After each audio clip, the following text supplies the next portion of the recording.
Good afternoon. Today marks the 75th anniversary of VE Day, a triumphant milestone in our nation's history and indeed in world history.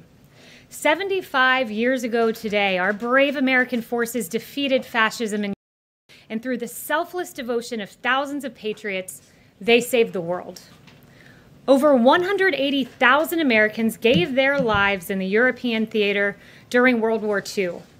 And I want to take just a moment to honor their service and their sacrifice.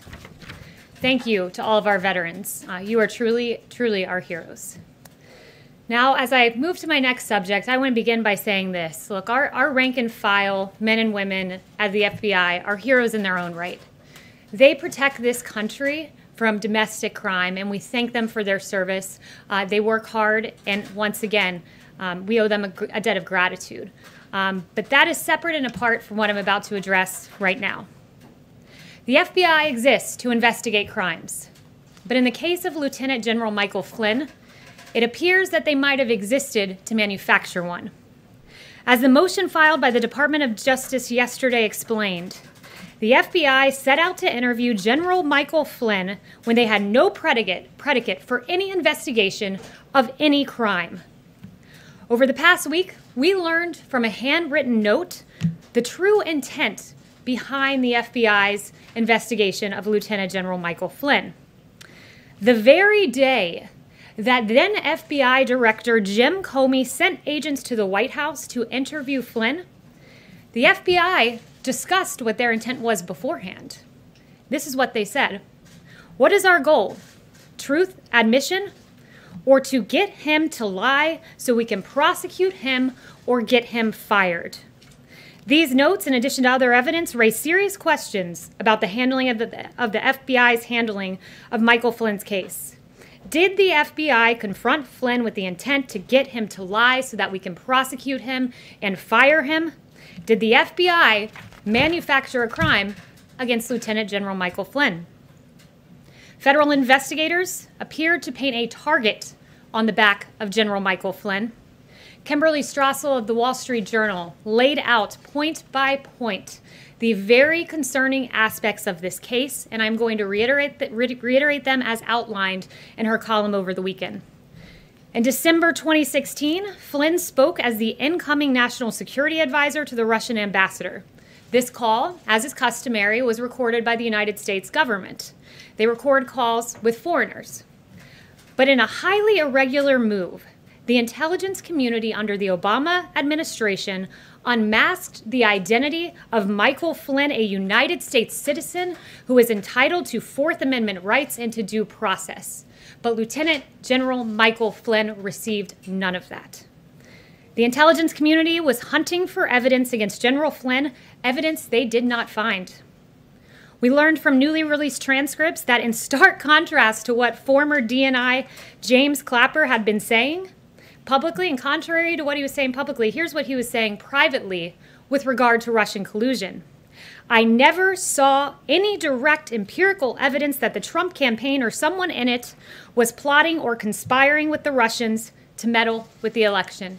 Sounds awfully different from what he had just said 10 days prior in a public capacity.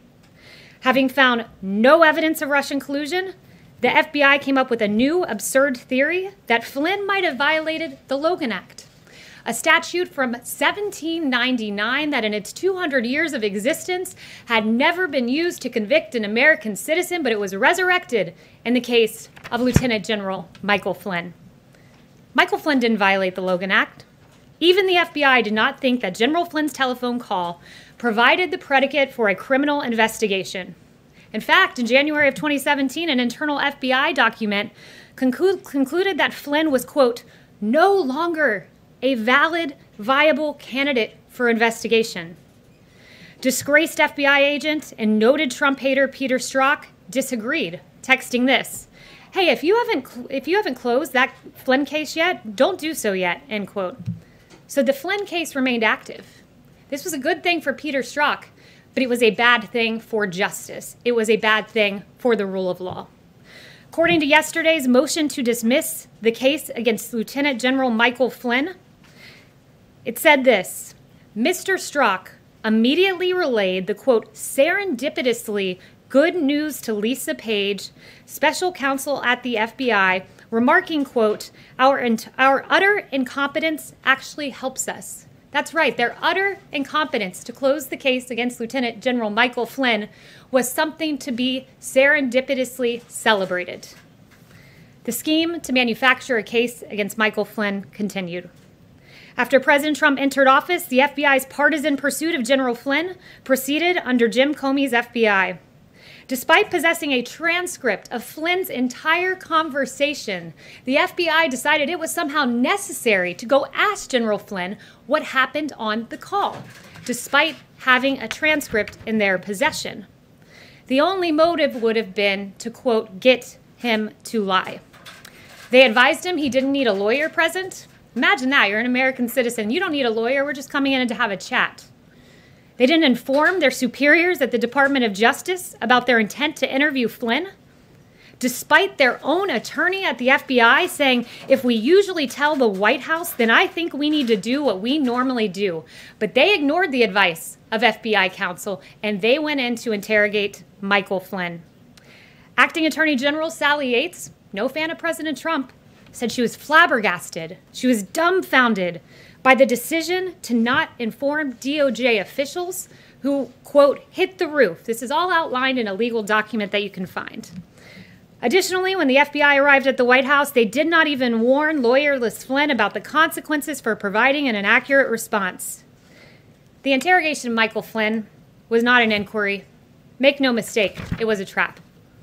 Even more troubling was the fact that after the interrogation of Flynn, former Deputy Director of the FBI, Andy McCabe, concluded that he, quote, didn't think Flynn was lying.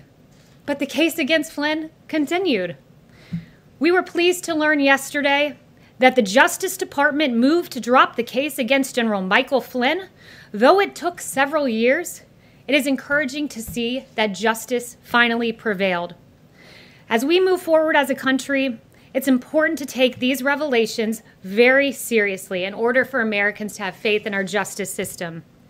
If the top leadership of the FBI can target a 3-star general who served this country for 3 decades, make no mistake, they can target you. It's hard to believe that this happened in the United States of America. General Michael Flynn's life was forever changed. He had to sell his home. He faced financial ruin. His family was even threatened with prosecution. But despite all of that, here's what Michael Flynn put out yesterday in his first reaction to the motion to dismiss. If we can play the video, let's go ahead and play it.